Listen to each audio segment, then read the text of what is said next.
95W na natiling maliit ang tsansa nito maging isang ganap na bagyo sa ngayon, pero inaasang pagpasok ng kanyang trough sa loob ng ating Philippine Area of Responsibility this weekend. Northeast monsoon na natiling mailap pero nasa extreme northern Luzon pa rin, pero yung mararamdaman sa lalalabi ng bansa ay nanatiling manipis. Easterlies patuloy na magpapayagpag at magpapaulan sa iba't ibang bahagi sa katimugang bahagi ng bansa, especially sa Visayas at Mindanao area.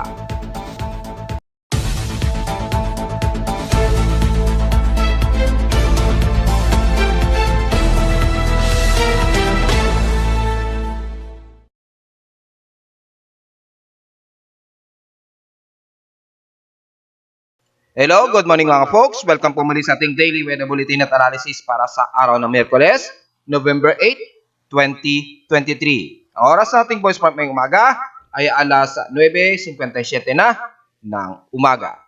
Stationary pa rin magiging lagay ng panahon natin sa halos buong bansa mga folks. Dahil patuloy pa rin na umiral na istali sa silangang bahagi ng bansa, lalo sa may bantang silangan sa Dagat Pasipiko. Yung mainit na hangin dyan ay magpapatuloy pa rin na magdudulot ng mga kaulapan ngayon sa halos nalalabi ng katimugang bahagi ng bansa, especially mula Southern Luzon, Visayas at Mindanao ngayong araw. Asahan na magiging maulan po at ayon sa ating lightning detection system, meron tayong mahigit sa 20 lightning strikes na nadedetect ng aking aparato dito sa Caloocan City at magiging kalimitan dyan sa may katimugan ng bansa, mula dyan sa may bandang Palawan, dyan sa may bandang Panay Island and the rest ng Central Visayas at ilang bahagi ng Leyte, sa Northern Luzon part naman, dyan sa may Northeastern Luzon, dyan sa may bandang Isabela, may mga at least 3 hanggang 4 na pagkidlat ang umiiral, pero mas marami sa bandang katimugang parte ng Southern Luzon, dyan sa Visayas at ilang parte ng Mindanao.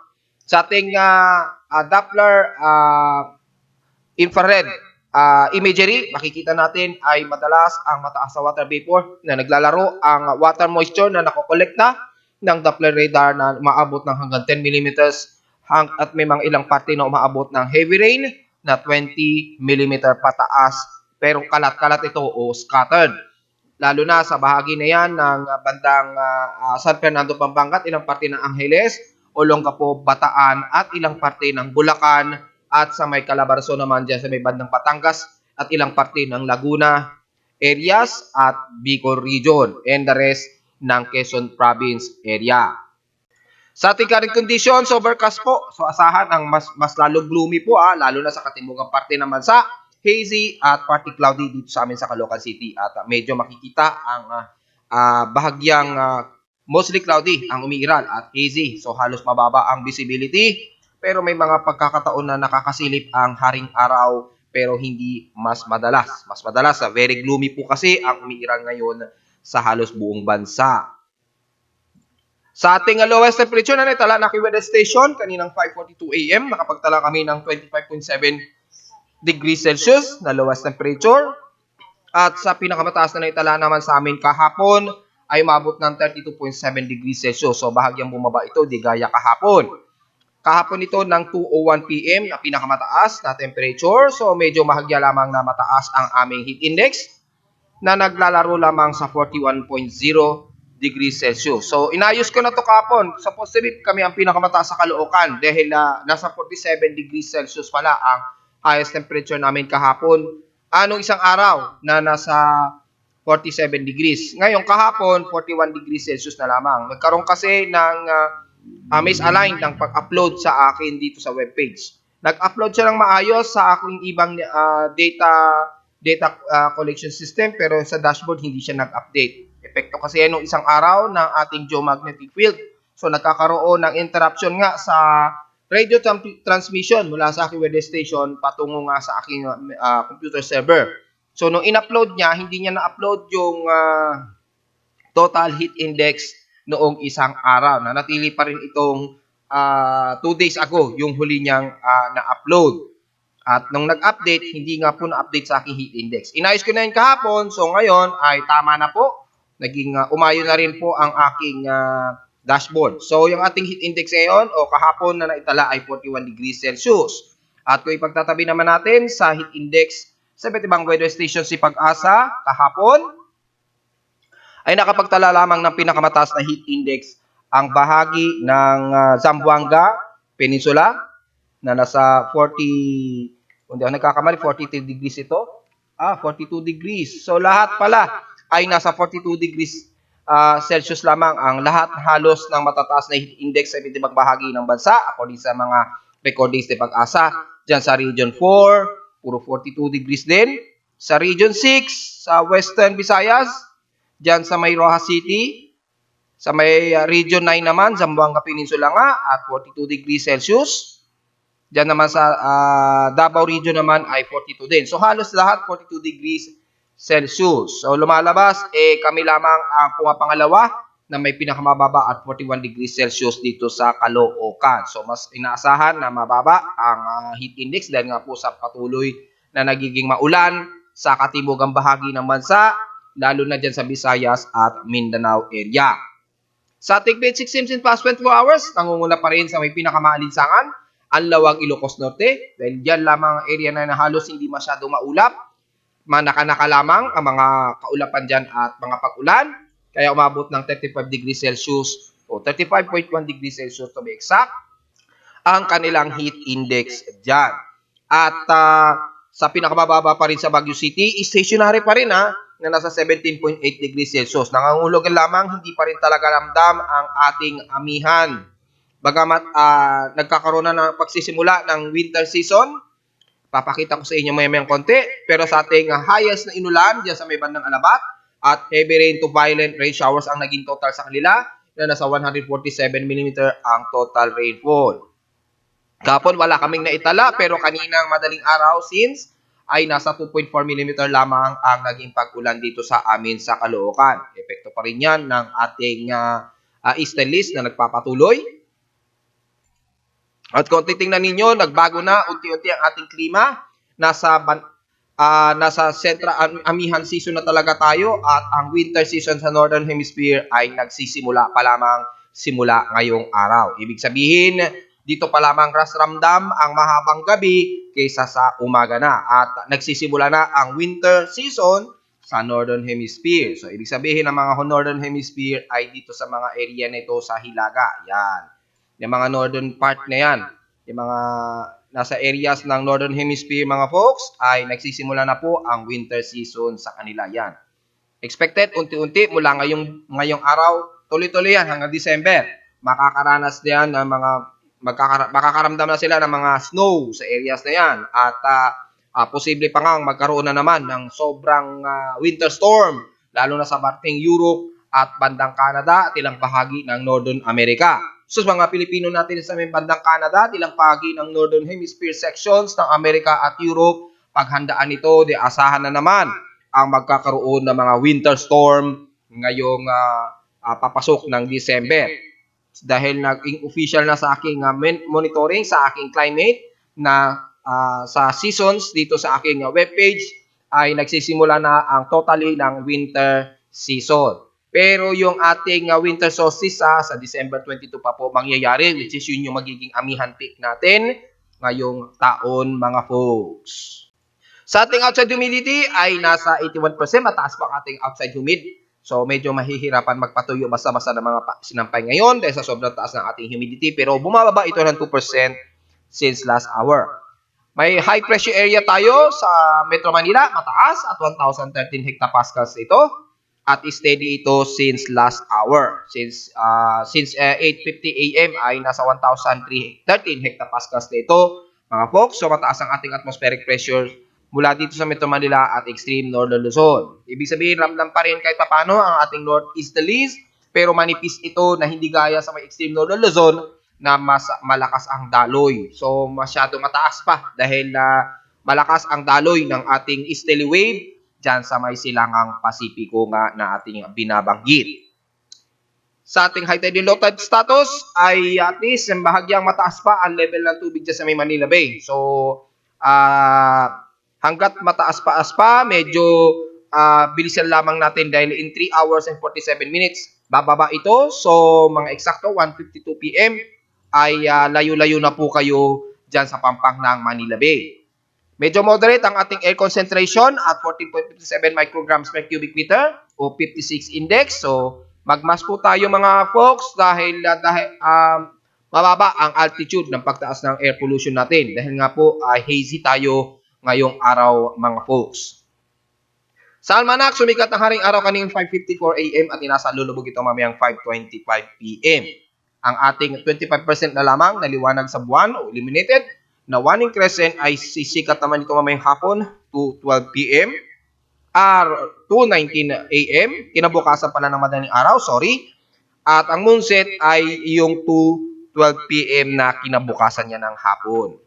At sa ating local weather outlook para ngayong Miyerkules at Huwebes ay inaasang magiging partly cloudy daw maghapon pero halos mostly cloudy dito or maaaring epekto lamang ng haziness dito sa amin sa Caloocan City. So expected magiging partly cloudy ang maghapon sa Metro Manila at expected ang mga kalat-kalat na pag-ulan. Typically mga drizzly rains pero dito kasi sa aking weather forecast ay hindi pinapakita na magkakaroon ng chance ng pag-ulan. Pero dahil nga po sa isolated showers ay maaaring hindi talaga nape-predict basta-basta at ito ng ating forecast system. Isolated kasi, ibig sabihin water vapor and then condensation at bubuhos na lamang to anytime dahil nga po sa ating easterlies. At bukas ng Huwebes, ganoon din, magiging partly cloudy daw maghapon pero may inaasahang mga kalat-kalat na pag-ulan o isolated rain showers. Ang highest and lowest temperature natin expected in 2 days ay nasa 32 degrees Celsius and lowest temperature expected ay nasa 25 to 26 degrees Celsius. Well, diretso agad tayo sa ating ginagamit na satellite imagery mula dito sa infrared VIR o yung responsible sa mga kaulapan na high altitude and lower altitude o high upward and low convection ng mga kaulapan. Makikita natin yung ating easterlies o northeasterlies ay yan nasa may extreme northern Luzon. Yung yellowish na color na yan. Yan yung medyo mababa at malamig na hangin na nanggagaling sa hilaga at kumikilos pa southwest. At makikita natin yung northeasterlies na to o yung mahinang amihan ay dumadaloy pa rin sa may extreme northern Luzon. Pero yung may iba na malamig na hangin ay nakakapasok pa rin sa atin sa northeastern Luzon. Pero sa bandang northern Luzon ay mas manipis ito hindi kumpara sa may bandang Batanes Group of Islands. Dahil nga po yung ating easterlies o yung easterly wave ay napakalakas pa rin ang daloy nito na natatalo ang lamig ng simoy ng hangin. Kaya wala tayong masyadong nakikitaan na napamumuo ng shear line. Dahil po manipis ang malamig na hangin sa may bandang northern Luzon area. Mas nangunguna ang easterlies kaya mas magiging mainit po ang mararamdaman sa bansa at magdudulot po yan ng mga kalat-kalat na pag-ulan. Siyempre, mula sa extreme northern Luzon, lalo na sa may silangang bahagi ng northern Luzon, mula bandang Cagayan Valley hanggang Isabela na po yan, all the way hanggang buong Quezon Province at Bicol Region magiging maulap po. At asahan ng mga kalat-kalat na pag-ulan na may mga pagkidlat at pagkulog. Hindi na natin isa-isahin yan dahil generally ang halos buong silangan ng bansa nga po, uulitin natin, ay makakaranas po ng mga trough conditions at mga pag-ulan dyan. Yung binilugan ko na yan, ang buong silangan ng bansa ay makakaranas po ng mainit at the same time ay mga pag-ulan epekto nga po ng ating easterlies. So, hindi na natin isa-isahin yan, ang buong silangan ng bansa, asahan ang mga pag-ulan. Sa kanluran naman ng Northern Luzon, dyan sa may Ilocos Norte, magkakaroon ng mga partly cloudy to mostly cloudy ang iiral. Wala naman tayong nakikitaan na heavy rain potential maliban lamang sa silangang bahagi ng Northern Luzon. So mula Ilocos Norte hanggang La Union, magiging partly to mostly cloudy hanggang dyan sa may Dagupan na po, sa buong Pangasinan, magiging partly to mostly cloudy at asahan ang mga kalat-kalat na may mga pagkidlat at pagkulog ngayong maghapon mga folks. Ngayon mula sa sentro ng Luzon, pababa ng Central Luzon, dyan sa may Tarlac, at ilang bahagi ng Angeles, Pampanga, papasok ng Bulacan, all the way hanggang Metro Manila at Calabarzon, magiging mostly cloudy po ang inaasahan at kalat-kalat po o scattered ang mga potentially heavy rain showers mula dyan sa may bandang Quezon Province sa General Nakal, patawid na yan ng Bataan. So madadamay anytime ang Metro Manila sa mga uulanin mga folks. And the rest ng Calabarzon, magiging maulan din, kalat-kalat din ito at isolated mga folks. So halos maghapon ang magiging intermittent ito ha. So very dynamic po tayo. At mula Southern Luzon at Mimaropa magiging mostly cloudy at partly to mostly cloudy at mga moderate and heavy rain showers ang mas iiral dyan sa area ng Mimaropa. Dahil kung sisilipin natin gamit ang Himawari 8 para sa mas detalye ay halos above 50 mm ang dala ng kaulapan na may dalang ulan sa buong bahagi ng Palawan, mula Puerto Princesa na yan hanggang Batarasa at damay na rin ang Kalayaan Island. So ingat mga folks sa potensyal na pagbaha just in case. At nasa may bahagi ng Mindoro magiging maulap din at magiging maulan. Lalo na sa bandang San Jose, Magsaysay, patawid na yun ng Coron, Basunaga, Culion Island, Linapakan, damay rin ang El Nido mga folks. So magdala na panagalang sa ulan nitong maghapon mga folks dahil magiging heavy, mostly of heavy or moderate rain showers ang iiral at sa buong bahagi ng west portion ng Visayas. Mula na yan sa Southern Luzon damay ang Marinduque hanggang Romblon na po yan. All the way pababa na yan ng Panay Island, Iloilo, Bacolod sa may Negros Region hanggang Dumaguete na po yan at Central Visayas sa may Cebu, Bohol at sa may eastern portions na ng Visayas mula Leyte, Tacloban at Eastern Samar Region. Bagamat sa ilang bahagi ng lawang Samar del Norte at dyan sa may bandang Allen, Victoria, pababa ng bandang Laping ay magiging parte itong musikaw ding iiral. So, pero expected ang dynamic range ng mga kalat-kalat at pag-ulan na may pagkidlat at pagkulog hanggang dyan sa may bandang San Policarpio. Pero mula sa bandang Dolores, Gandara at hanggang Cabayog City, pababa na po yan ng Borongan City, Eastern Samar, Lorente, hanggang dyan na yan sa kaduduluhan ng Gen Eastern Samar, magiging mostly cloudy ang iiral at kalat-kalat din ang mga pag-ulan. Ingat sa potensyal na pagbaha at pagguho ng lupa, lalo na dyan sa Ormoc, Palo, Leyte, Albuera, Baybay, Albuyog, pababa na yan ng Matalom, Maasin at dyan sa kaduluduluhan ng San Ricardo sa Leyte. Ingat na lamang po sa kung sakaling magtuloy-tuloy ang mga pag-ulan and the rest ng Mindanao ang buong Zamboanga Peninsula, lalo na sa Zamboanga del Norte. Then napapag-abot po ang malakasang pag-ulan dyan ng west portion sa Visayas. Magiging maulan din ang bahagi ng Dapitan City, Oroqueta, Sindangan hanggang dyan na all the way hanggang sa may Siocon area. So most of Zamboanga del Norte magiging maulap at mga kalat-kalat din na mapag-ulan. At sa Zamboanga del Sur naman magiging maulap din at isolated rain showers. Dynamic din ito. Damay na ang isla ng Basilan at Hulu-Sulu mga folks. Ingat sa mga potensyal na pagbaha kung sakaling magtuloy-tuloy ang malakasang ulan. Pero expected natin na medyo hihinto-hinto o titila-tila ang mga pakulan. Dahil nga po dynamic range tayo at isolated rain showers. And the rest ng Northern Mindanao, most of Surigao del Norte hanggang northern part ng Mindanao, Butuan hanggang Cagayan de Oro, magiging maulan din ang lagay ng panahon sa inyo ngayong umaga at expected nitong hapon, magiging kalat-kalat po, typically mga moderate and some heavy rain showers. So magdala po ng pananggalang sa ulan nitong maghapon, maging ng Surigao del Norte so damay na ang isla ng Diragat at Siargao Island mga folks At the rest ng Agusan del Norte, pababa ng Agusan del Sur, magiging part nito mostly cloudy all the times ang magiging area dyan ng Himpapawid. Mula dyan sa bahagi ng Prosperidad San Francisco, pababa na Agusan del Sur, tamay na ang Sorsogen sa may Davao Region at Governor Generoso pababa. Magiging part nito mo si cloudy at kalat-kalat din na dynamic range ang mga pag-ulan natin maghapon.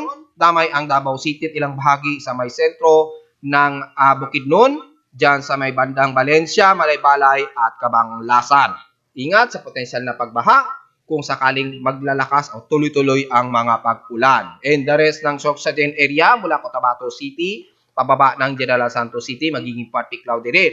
May makakaranas din ng mga minsang pag-araw dyan na may pagtaas ng alinsangan. So magiging may partly na maalinsangan pero may partly din na magiging makulimlim at expected ang mga isolated rain showers na may pagkidlat at pagkulog. Mula dyan sa may Cotabato, Kidapawan City area, pababa na yan ng Takurong, Coronadal, hanggang dyan sa may bandang Lake Sabu. Pagitan na yan ng Tupi at General Santos City. So ingat sa kung sakaling biglang bumuhos ang pag-ulan. Dala na lamang sila ng mga pananggalang sa ulan anytime dahil halos maghapon na magiging dynamic ang mga pag-ulan sa Mindanao area. Well, silipin naman natin ang lagay ng ating future generated tropical cyclone sector. Ngayong araw ay makikitang nanatiling insignificant o wala pa rin further development ang dalawang low pressure area na to. Although si 94W ay nasa kalupaan na ng Davao Region, ay wala na tayong aasahan na pag-enhance ito, magdudulot na lamang ito ng mga malawakang kalat-kalat na pag-ulan dyan sa may Davao Region. So, ang sentro niya ngayon sa may vicinity na ng bandang Tagum o ng bandang Kapulong, malapit o pagitan ito ng Bukidnon area at Davao City area. So sa area na yan, nandyan ngayon ang sentro ng low pressure area na C94W na natili pa rin itong insignificant at wala na itong expected na paglakas dahil nasa kalupaan na nga po ito. So anytime, aalisin na lamang yan ng aking tropical cyclone sector. Samantala si 95W, although ang kanyang central air pressure as of 10:30 AM ay nasa 1,007 hectopascals, nanatiling stationary dahil wala pa ring upward low convection o paglakas sa kanyang hangin na namataan pa rin sa may bandang Micronesian region. So halos sa malayo-layo pa o southeast pa rin ito ng Guam, bandang Lake Kunich pa rin dito sa may isla ng Micronesian region pa rin nakapwesto. Dahil nanatiling stationary anytime, pwede pa rin niyang lumakas anumang oras o anumang araw since meron pa tayong at least 50 hours na nalalabi para mabantayan ang pag-enhance kung sakali nitong C95W. Dahil kung titingnan naman natin sa mga computer models at mga tropical cyclone assessment natin, kung sisilipin natin mga poksa, ay nanatiling very active at mataas ang kanyang anomaly. Ayan po. Lagpas pa rin sa 60%. Pero yung kanyang enhanced development according sa ating global spectral model sa kanyang wind speed and direction at 925 hectopascal atmospheric pressure, makikita natin na hanggang this coming weekend ay nanatiling walang ipinapakitang significant na paglakas ito. Bagamat nanatiling shallow circulation ito na lalapit sa ating Philippine Area of Responsibility, so expected mga papasok ito ng ating Philippine Area of Responsibility siguro mga Martes. Bandang Martes ito o Lunes ng next week. So, November 13 o November 14, 2023 ito na posibleng makapasok na ng ating Philippine Area of Responsibility. Kung hindi man, makamadaling araw na siguro ng November 15, 2023. Pero hanggang sa makapasok ito, wala kasing pinapakita na significant na ito ay lalakas o umabot man lang ng tropical depression sa ngayon. Depende yan sa mga susunod na araw within 50-hour period mga poksa. Dahil kung titingnan natin ang kanyang mean sea level pressure ay naglalaro lamang sa 1,008 hectopascals yung kanyang atmospheric pressure hanggang sa lumapit ito ng border ng ating Philippine Area of Responsibility by Monday or Tuesday ng November 13 o 14, 2023. Bagamat pagitan yan ngayong araw hanggang November 13, ay dito natin malalaman kung magkakaroon pa siya ng pagkakataon na magkaroon ng enhanced development. Dahil sa tumindi ang mas mainit na temperatura sa karagatan at nadadamay ang Mid-Pacific na tumaas po ang sea surface temperature ng 1.66 degrees Celsius.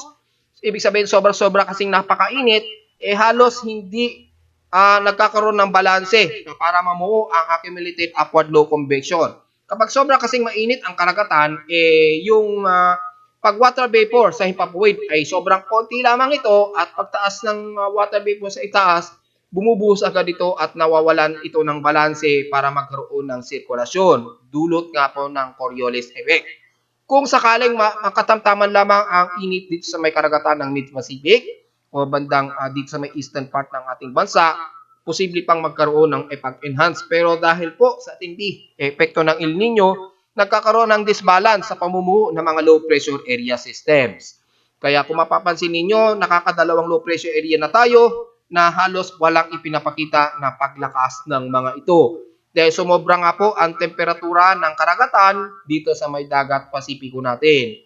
Kung sisilipin ninyo sa El Nino and La Nina monitoring natin, makikita ninyo ang halos Mid-Pacific hanggang Western Pacific ay umaabot ang sobrang taas ng temperatura natin. Kung titingnan natin sa CPC NOAA, sa mapping ay makikita po, ayan yung sobrang taas ng temperatura dito sa may bandang Mid-Pacific at Western Pacific. Sobra po, sobra-sobra sa 30 degrees Celsius yung sea surface temperature. Kapag ganun po kasi kataas ay napaka-disbalance o hindi balanse yung lamig at init na na-accumulate ng water vapor dito. Kapag ganyan ang nangyayari, ang epekto nito sa pamumuo ng mga low pressure area ay nananatiling mabagal yung pag-accumulate ng low upward convection. Dahil sa sobrang init nga po sa karagatan na di-disbalance po o hindi nagiging balanse ang pamumuo ng isang low pressure area. Yun po ang nagiging epekto niyan mga folks. So kung babalikan natin ang global forecast assessment natin, Nanatiling mababa nga po ang expected na pamumuo nito sa ating monitoring ng global spectral model hanggang sa makapasok ito next week. However, hindi natin pa rin ni-rule out na posible. Kapag ito kasi kumilos ng pa-west-northwestward, mula dito sa may Micronesian region, at paglapit nito bandang 13 o 14 na po ng November, malaman dito medyo bumabalanse na ang temperatura ng dagat. Dito kasi ay mas mainit, sobrang init yung karagatan nito. Diyan, sobrang init kasi diyan. Paglapit dito, medyo nababawasan na o medyo nagiging katamtaman ang init ng karagatan. So, dito natin malalaman kung magkakaroon ng pag-enhance development ng isang low pressure area. Kapag bumalanse yan, doon may pagkakataon pa na tumaas ang kanyang upward low convection na magdudulot ng paglakas ng low pressure area na magiging isang active na low pressure area hanggang sa magiging ganap na po ito na bagyo. So, titingnan pa rin natin hanggang sa ito'y makalapit ng border ng ating PAR sa susunod na linggo mga folks. Dahil sa ngayon, masyado pa malabo o very insignificant ang development niya dahil sobrang init pa ng karagatan dito sa may bandang Micronesian region na pinakita ko sa inyo sa ating El Nino and La Nina ENSO topographic images. Sa computer models, kung titingnan natin, ganon din, halos sa insignificant at naglalaro pa rin sa 1,008 to 1,007 hectopascals ang shallow low pressure area na itong C95W hanggang sa ito ay makapasok ng ating Philippine area of responsibility probably next week na nga po yan, ang bandang 13 o 14 na nga po. At ganon din kay ECMWF, halos sa tropical wave lang din ang ipinapakita niya. Pero dito, bahagyang aggressive ito. Ayan o, mababa sa tropical depression ang ipinapakita dito ng ECMWF. So kung masunod ito, probably ay itataas din ito ni Japan Meteorological Agency bilang isang active low pressure area at maaaring maging tropical depression dahil bumaba ang kanyang atmospheric pressure according sa forecast simulation ng computer models ng ECMWF. So titingnan natin mga folks. Kay NABGEM, very aggressive din na pinapakita. Dito, this time naging tropical depression and tropical storm naman ang ipinapakita ng NABGEM. So, very aggressive. Titingnan natin kung mangyayari yan. Sa icon, ganon din. At GEM ay aktibo rin ang aggressiveness ng ipinapakita ng low pressure area na to. So, between GFSA SMWF, may certain pa rin na ito ay magkaroon ng pagkakataon na lumakas at maaring umabot sa tropical depression according sa ipinapakita ng simulation ng ECMWF. Bagamat kay GFS ay hindi pa masyado certain na ito ay lalakas din. Pero may pagkakataon nga po na ito ay bumaba ang atmospheric pressure kaya maaaring umabot ito sa pagiging tropical depression. At kikilos pa rin ito pakanluran at inaasahang lalapit ito sa may bandang Eastern Mindanao o pagitan ng Eastern Mindanao at Visayas region. So, just in case, mag-update tayo this coming weekend o bago mag-weekend kung magkaroon ng further intensification si 95W mga folks. At dahil sa mga patuloy-tuloy na pag-ulan, according sa data feed Pag-asa sa General Flood Advisory and Warnings, nakataas po sa red flood warning na potensyal na babahain ang buong bahagi ng Leyte at Samar region.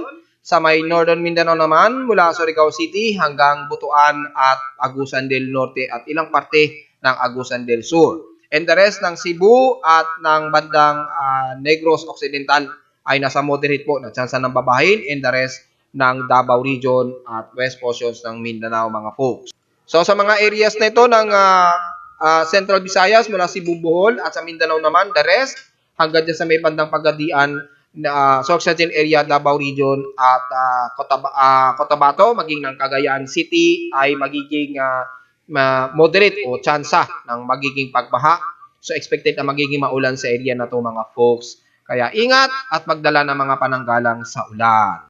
Sa total rainfall sa bansa, and as of November 6, ay although mababa nitong November 6 na magiging pag-ulan, pero sa buong buwan hanggang November 6 ay tumataas ang normal average rainfall at above average rainfall halos buong silangang bahagi ng bansa. Ayan, Eastern Mindanao, ilang parte ng Eastern Bicol Region, Northeastern Luzon, halos mataas o nag-a-above average rainfall. So far, nasa normal average ang kalamitan na naging total rainfall sa bahagi ng Northern Luzon at sa bahagi naman ng Mindanao ay ang Eastern Mindanao diyan sa may bandang Agusan del Sur ay nagno-normal at nag-a-above average rainfall. So kung mapapansin ninyo, ang huling climate part ng bansa ay halos ang silangang bahagi ng bansa ang mas nakakaranas na ngayon unti-unti ng mga pag-ulan, mga folks. Hindi na masyado dito sa bandang kanluran parte dahil wala na nga po tayong southwest monsoon. So dahil dyan, yung epekto ng istalis at mga pag-ulan ay mas mararamdaman ng silangang bahagi ng bansa. So malinaw po yan, no? Ganyan po nagiging daloy ng klima natin sa Pilipinas. Kapag araw ng habagat kasi natin, ang mas madalas na mataas na inuulan ang kalurang bahagi ng bansa. Yan. Kung titingnan niyo ulit sa ating climate records o yung climate mapping natin, kapag tuwing habagat ay typically ang west portions ng bansa ang mas inuulan. At pagdating naman ng gantong buwan hanggang December na po at unang buwan o ikalawang buwan ng susunod na taon ay madalas mas inuulan ang silangang bahagi ng bansa. Ayan, yung binulugan ko na yan. So, normal sa ating klima na ganyan ang nagiging cycle na nagiging pag-ulan. So, dahil November to December, expected ang silangang bahagi ng bansa ang mas nagiging normal at posibleng umaabot sa above average rainfall. Sa ngayon, by November 6, ay nagiging normal average ang bahagi nito ng Eastern Mindanao at ilang parte ng Northern Samar Region. Sa Luzon naman, ang halos buong Eastern Luzon areas ang nagkakaroon ng normal average. Pero generally, nanatili pa rin below average ang iba rito, lalo na sa may bahagi ng Central Luzon and the rest ng bansa ay below average rainfall tayo. Maliban lamang sa medyo nagkakaroon ng pula dyan sa may bandang Cagayan Valley at sa may bandang Bicol region naman, dyan sa may Camarines Sur area, yan, medyo nag-above average rainfall yan. At dito sa may bahagi naman ng Mindanao, diyan sa may bandang Agusan del Sur, bahagyang tumataas o above average rainfall o normal average rainfall diyan sa may Eastern Mindanao. Expected natin na magtutuloy-tuloy yan hanggang sa unang 2 buwan ng susunod na taon.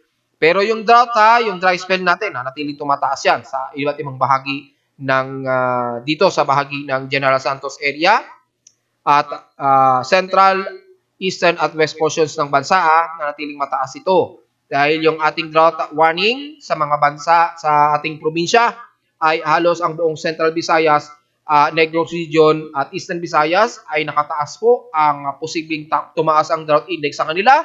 In the rest ng Mindanao, ang Zamboanga Peninsula, Soxagen area, dyan sa may bandang General Santos, Davao Region at Eastern Mindanao area. Typically, ang Agusan del Norte, del Sur at dyan sa bahagi ng Davao Region, mga folks. So, tuloy-tuloy pa rin ang pagtaas ng ating dry spell. So, hopefully, magkaroon tayo ng mga ilang kalat-kalatang pag-ulan para manatiling mababa ang posibleng pagtaas ng ating dry spell. At narito naman ating 3D weather forecast para sa araw ng Miyerkules, November 8, 2023.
At hanggang dito na lang po ating daily weather bulletin at analysis para sa araw ng Miyerkules, November 8, 2023. Huwag po kalilimutan na mag-like, share, and subscribe po sa ating YouTube channel at visit lamang anytime sa aking website na www.pimoweather.com para sa mga ibang detalye na gusto nyo malaman, lalo na sa mga pag-ulan-ulan sa katimugang bahagi ng bansa natin.